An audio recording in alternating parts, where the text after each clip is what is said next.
$1,400. Second. Motion has been made and seconded. Is there any discussion thereof? There being no discussion, I'll call the question. All in favor of item 14, please signify by saying aye. Aye. Anyone wishing to be heard in opposition thereof, please so now indicate. Item passes unanimously. Number 15. Is for the Office of Policy and Management for the Capital Equipment Purchase Fund. I move approval of allocation and bond authorization in the amount of $2,200,000. Motion has been made and seconded. Is there any discussion thereof? There being no discussion, I'll call the question. All in favor of item 15, please now indicate by saying aye. Aye. Anyone wishing to be heard in opposition, please now indicate. Item passes unanimously. Number 16. Item 16 is for the Connecticut Bioscience Collaboration Program. I move approval of a resolution authorizing the issuance of bonds of the state in principal amounts not exceeding in the aggregate $290,685,000 plus cost of issuance and capitalized interest, if any, to finance the cost of the Connecticut Bioscience Collaboration Program, and approving the memorandum of understanding providing for the issuance of said bonds, dated as of January 12, 2012, between the Board of Directors of Connecticut Innovations Incorporated and the State of Connecticut, acting by and through the Secretary of the Office of Policy and Management and the State Treasurer, pursuant to Section 2 of Public Act 11-2 of the October Special Session. Second. Motion has been made and seconded. Is there any discussion thereof? Please, Senator. Thank you, Governor. Good morning. Good morning. The first thing I'd like to do is to invite the Lieutenant Governor. She should not be standing, Governor. She works too hard and serves our state too well. I would certainly invite her to join us Get here. out, let her have a seat. I'm fine, thank you very much. Governor, I have a couple of questions. I don't know whether they're best directed to the Secretary of OPM or to the Commissioner of DECD. Perhaps I'll ask the questions and then whoever is best equipped could try to furnish an answer. We have on our agenda, Governor, a schedule of 10 payments which amount to $290 million over the next 10 years. And my first question is, will the legislature or this bond commission be voting again on this allocation of money in the future? Through you to another item. Thank you very much. I'll ask Mr. Lawrence to answer that. This action is modeled on the Yukon 2000, in which the amounts of the bond approvals are laid out here. This memorandum that we're approving now, or it's before us now. So these amounts will not be brought before us. However, there will be reporting to the bond commission on an annual basis of the progress toward those spending, based on the actual expenditures, so that the amounts may be adjusted down or shifted later in the process. Thank you. So that's a no. No. Okay. And I want to be respectful of everybody's time, but this is a big investment the state is making, and there was no public hearing held in connection with this proposal, so I think the public is entitled to understand exactly what we're doing here today. And I think particularly in light of the action that Moody's took last week in downgrading our state's credit rating, that it bears attention on everybody's part when we engage in substantial borrowing of this nature.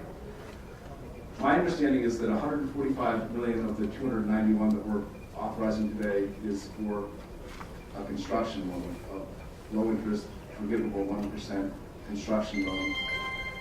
$47 million of what we're borrowing is for furniture and equipment, also a low interest, forgivable loan. And the $99 million is in the form of an operating grant to help underwrite the work that's going to be done by Jackson Labs. And my further understanding is that should Jackson Labs be able to achieve 300 new jobs by the end of the 10-year period, that would enable them to have the loans forgiven. Do I have my facts roughly straight? Roughly. Okay. And what my understanding is that 30% of the jobs, that would be 30% of 300, would be 90 of the positions that are created have to fall into the category of senior scientist. I believe that's right. Yes. And I'd like to ask a couple of questions about the remaining 70% of the jobs. And are there rules around those jobs in terms of the nature of those jobs, how much people have to work in order to be counted against them, whether they need to be direct employees of Jackson Labs or can be employees of third-party vendors and the like? I'll have Commissioner Smith speak to that issue. Good morning, and thank you very much for letting me respond to your question. In the 70% of the jobs, first of all, there is a minimum salary requirement in the aggregate.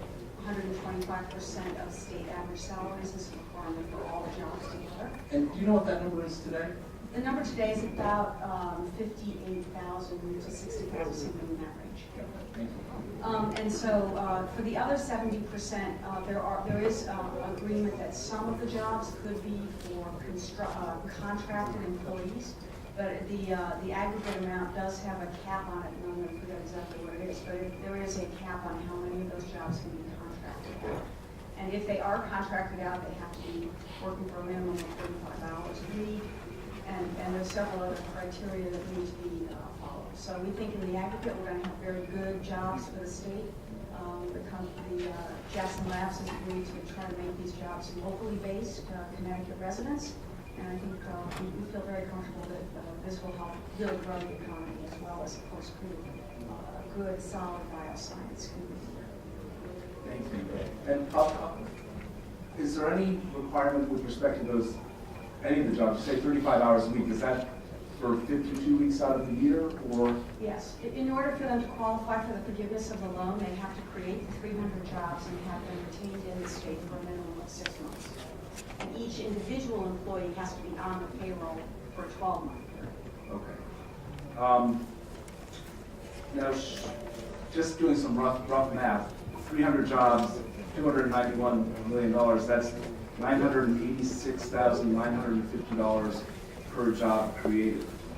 Are you, just doing the math, and Sure. please, Governor, I actually made a statement, so I'll wait till you ask the question. I was just going to ask the Commissioner if she was aware of any other state that has ever created jobs at such a high number, whether there are any parallels that we look to engaging the proportionality of our investment. So let me respond to that rather than the Commissioner. I think this has been clear to everyone involved, including the legislature that passed this agreement, that this is not about the 300 jobs, just as building a university is not about the number of people employed therein. It's about the future.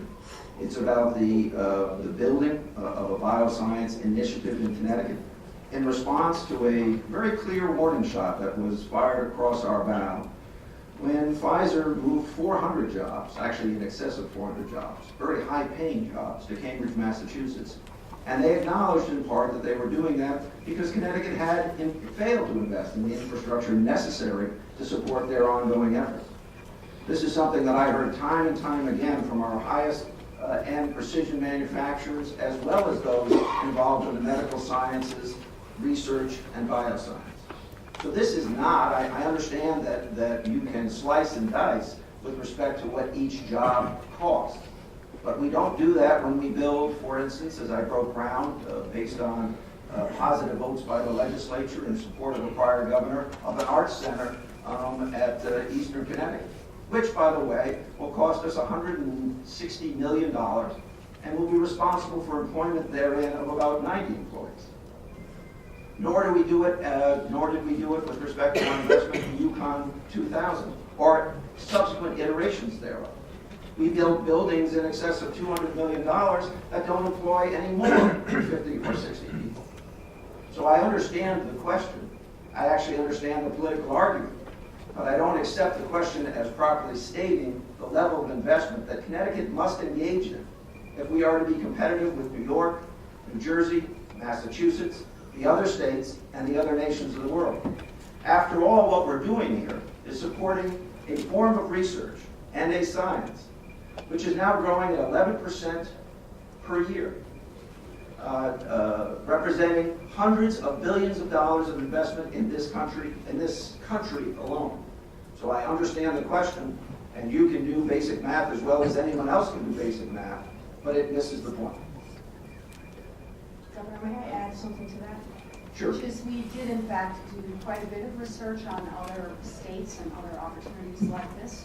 And in fact, if you look to Florida, where a number of these sorts of transactions occurred, and actually where Jackson Labs had previously talked about moving this facility, they actually had a couple of deals that were done simply as complete grants. And as you know from reading this, we have this structured as a loan, so it is, the large measure of this money, the $145 million, actually goes into the building, which we can take back if they don't meet the needs, and that is a very, great facility that they're going to build there, a very, state-of-the-art laboratory, as well as, so we're essentially protected that way, and there's a lot of other protections in the agreement with Jackson Labs as well. Thank you. I wasn't wishing to engage in a debate, and I don't think it really is appropriate for me to engage in a debate, but the questions that I'm asking are intended to elicit information about the magnitude of our investment, not in a state facility, but in a private facility, a facility that's going to be owned and controlled by a third party. And my question to Commissioner Smith was, did she know of other states which had provided economic development assistance at a level where the number of jobs created as a factor of the magnitude of the investment? As I look at this, and the Governor, you may well look at this a different way, but the way I look at it, we're going to be investing more than $3 million per scientist. We have 90 scientists, $3 million apiece, $290 million. I think it's fair to ask, have other states made investments in private facilities at this level? And that's all I'm trying to better understand. If the answer is yes, I'd be happy if the Commissioner could help furnish us.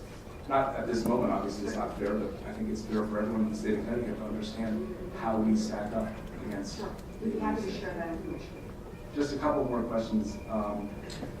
In the unlikely event, and I wouldn't wish anyone to draw from my questions a lack of enthusiasm on my part for the work that Jackson Labs does. There shouldn't be any human being that doesn't have a great deal of enthusiasm for the work that this entity does. But in the unlikely event, I think it's unlikely, that they're not able to meet the benchmarks, does the state of Connecticut have a way to improve its investment? I guess in speaking in business parlance, are our loans non-recourse loans or are they recourse loans? What kind of security do we have should this not materialize as we're hoping it will? Over the next 3 years, Jackson Lab will build a state-of-the-art facility and equip it with all of the most recent modern equipment that they can to do their genomics research. The recourse in the loan is if they fail to meet the job requirements and other obligations that they have under the loan, then we will become the proud owners of that facility, and that is the recourse for the loan. So it's what I think would, on the street, I could call a non-recourse loan. We can look to the asset, and that's what we can recover. We're not looking to the not-for-profit that Jackson Labs is to recover any financial losses. No. Even if we were to give them $99 million in operating grants, those would not be recoverable. That's correct. And I would remind you that in other states, all of the entire facility has been funded. And my last question goes to the licensing agreement that the state of Connecticut has entered into with Jackson Lab. My understanding is that I believe it's after 10 years, and again, I've always really been corrected, but after 10 years, if they receive licensing revenues up to $3 million, we get 10% of that revenue, and anything above $3 million, we get 50% of that revenue. Is that roughly accurate? No, that's accurate after the 10th year. I would say during the first 10 years, in addition, the state would also be eligible for 50% share of any royalties over $3 million. So the idea there being that if royalties are generated in the first 10 years, which is a little bit less likely because they'll be in the early phases of their research, but if they in fact hit a home run, the state would be able to participate at a 50% level over $3 million. But otherwise, the dollars would be plowed back into the research itself for the first 10 years, and then thereafter, for years 10 through 25, the state will participate as you And does the agreement direct where those royalty fees, where they would go in the state of Connecticut, to what uses they might be put? They will be returned to Connecticut Innovations to either be put back into bioscience collaboration because the fund that we're creating has the opportunity, I think, to invest in other opportunities as well. But I'm sure that at the time, the best decision will be made to give those funds. And I guess my last question would be, is there any prohibition against Jackson Labs applying to be the beneficiary of those funds? If the state of Connecticut receives royalties, the state of Connecticut puts those royalties in a biotechnology fund at Connecticut Innovations, does the deal preclude Jackson Labs from having a bite at those funds in that process? It certainly doesn't automatically allow Jackson Labs to have access to those funds. They have to reapply in a competitive manner to be granted those funds. Thank you. Thank you, Governor. I appreciate the indulgence of everyone in the room. As I say, this is a substantial undertaking, and I think it's deserving of our attention. Absolutely. Thank you.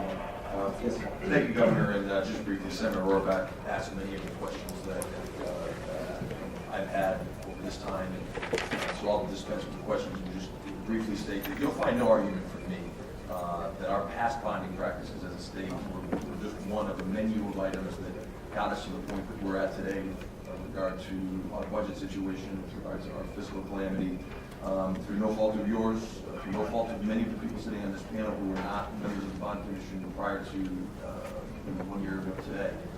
So those past practices notwithstanding, I understand the Waterbury paper this morning had an article that mentioned that it's pretty much a done deal if it ends up on the Bond Commission agenda that something's going to pass, and I certainly expect this item to pass here today. But from an economic development standpoint, I remain of the opinion that the way that we will create jobs is by reducing regulations, reducing taxes, reducing energy costs, making Connecticut a competitive place in which to create jobs. And the understanding that government doesn't create jobs, but small businesses do. I don't believe that in the last year we have sent the signal to the business community that we are more free in terms of being a free market and a better place to do business. I think, and I know we all share the desire to create more jobs here in the state of Connecticut. I don't think government investment of this magnitude is the best way to do it. I want very badly for this project to be successful. I live in this state, I pay taxes in this state, as do all of us. I really want this to work. I just can't justify this work in this state for that reason. Thank you. Any other comment? There being no other comment, I'll call the question. All in favor of item 16, signify by saying aye. Aye. Anyone wishing to voice their opposition, so now indicate. No. 2 negative votes, it passes. Number 17. For the state treasurer, I move approval of an authorization to issue and sell general obligation bonds for the state in the amount not to exceed $255 million. Motion is made and seconded. Is there any discussion thereof? There being no discussion, I'll call the question. All in favor of item 17, signify by saying aye. Aye. Anyone wishing to be heard in opposition, please now indicate.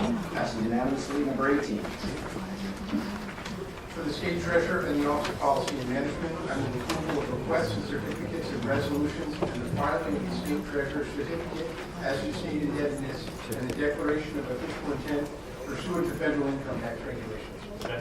Motion is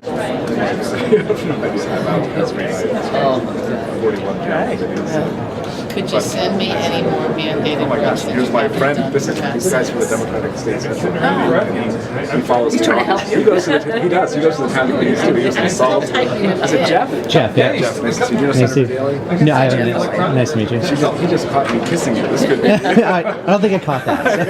It wasn't an exact endorsement. All right, well, Even big trouble. Back in the 90s, along the pension line, that did not require us to contribute. That's where everything is. But now, pending out there, about $4 billion Now, mind you, in that context, last year's contribution was approximately $920 billion. So they had locked us into the system that in a relatively short period of time, we would be making a total payment to the pension obligation in excess of 4 times our current year contribution. That was all that we took before I became governor. I told you all that I was going to work on that issue along with education, and jobs to a great extent. So here we are a year later, 9,000 jobs having been created. First time since 2008 that we've actually had a net increase of jobs.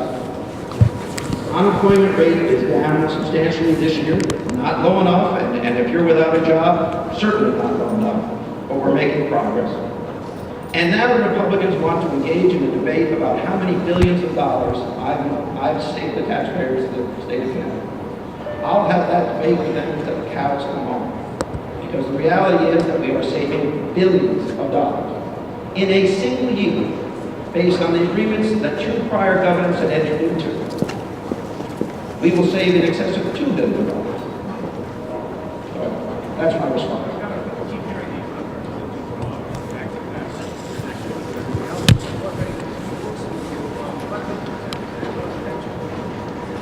They should bother to look at our actual assumptions about the amount required to be invested per year and the difference. So, you know, I don't know. And that's why we take the steps appropriate to make sure that we end the year in balance and that we save the taxpayers tens of billions of dollars as a result of the steps that my administration has taken to lead them.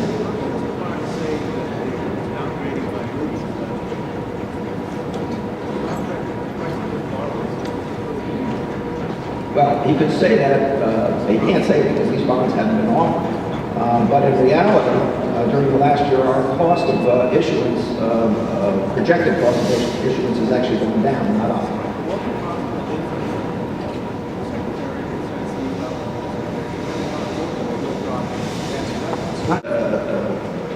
Interesting, because there is a fair amount of flight to safety and investment in the United States, even in Connecticut. And by the way, Connecticut has been a bond that people like to have in their portfolios based on the actual strength of the state.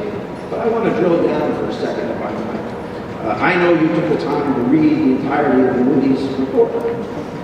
Every factor that they commented on predated my administration. Now, I would argue that we deserve more credit for the steps that we've taken, and by the way, in changing our outlook, they gave us credit for that. But we are, in fact, in an environment where rating services are, for lack of a better term, covered in their backside. And we're part of it. The state of Connecticut has a limited amount of resources to invest in economic development initiatives. My concern with this proposal, there are several concerns I have. The first concern is it never had the benefit of a public hearing. We're spending $300 million today, and the public has never been heard as to the wisdom of this investment. So that's objection number one. We shouldn't be spending $300 million unless and until the public has a chance to comment. Objection number two is the legislature today kissed goodbye to any meaningful oversight of this proposal as it unfolds.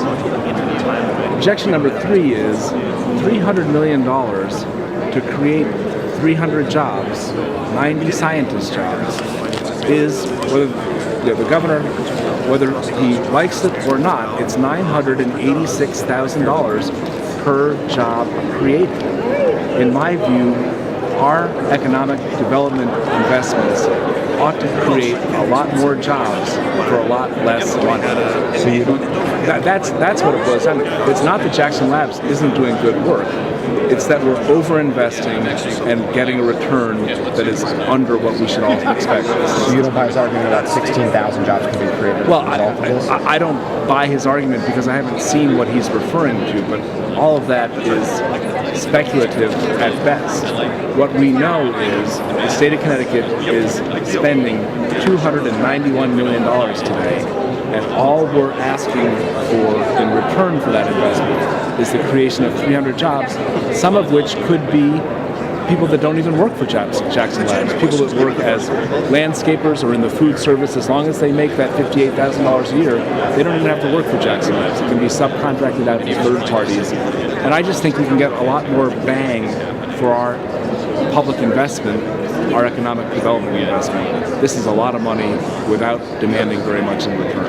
That counts? They don't have to be Jackson employees? That's correct. That counts. It's just like the Cigna deal and the ESPN deal. the employees don't need to be employed by Jackson Labs. They can be employed by a food service company, a landscape management company, a window washing company, as long as they're there 35 hours a week and make $58,000 a year. What's your estimate again of the cost per job? It's not my estimate, it's the math. It's $986,000 per job. Yeah, it's about, but for the scientists, it's $3 million per scientist. We're only getting 90 scientists out of this deal, and we're spending $291 million, so it's more than $3 million per scientist. Do you feel in some way that they are saying, just trust us, this is going to work? Well, of course they're saying that. This administration has a long history of saying, trust us, this is going to work. We didn't have a public hearing on the Yukon Health Center proposal. We haven't had a public hearing on the Jackson Labs proposal. The legislature has largely abdicated its responsibility to be a meaningful partner in the development of these opportunities, and the governor has his way with the legislature, as all of us have seen. When the governor wants something from the people in control of the legislature, he gets what he wants. But it's the public that suffers when these ideas aren't fully vetted, fully aired, and when the public is denied the opportunity to speak. Would you have felt more comfortable if there was more language on specifics of how many jobs, how many percentage of people from Connecticut, those type of things? Would you be able to stomach the price tag a little more if you felt there was some more guarantees and more specifics? At $986,000 a job, I don't think that there are any words that could have comforted me that this is a sound investment. To me, it's the magnitude of the investment versus the benefit that we're going to be receiving. The benefit that we're insisting on, in my view, is rather small against the size of the investment. If we were insisting on a greater benefit, if we were insisting on 600, 900, 1,200 jobs, the conversation shifts. But for 300 jobs, 300 million, it just doesn't matter. With the public hearings you're talking about, so you're saying there's not much transparency here? Is that what you're saying? Well, I'm saying that whenever the public is denied an opportunity to comment in a public forum, our process suffers. Time and time again, I've learned in my years in the legislature, we don't know everything. Legislators don't know everything, and with all due respect, the governor's office doesn't know everything. There are a lot of smart people in this state. When you give them a forum to speak publicly, they can bring very useful information to bear on the analysis. And in this case, and in the Yukon Health Center case, we slammed the door in the face of the public and said, we don't care what's on your minds. We're not giving you an opportunity to participate in this process.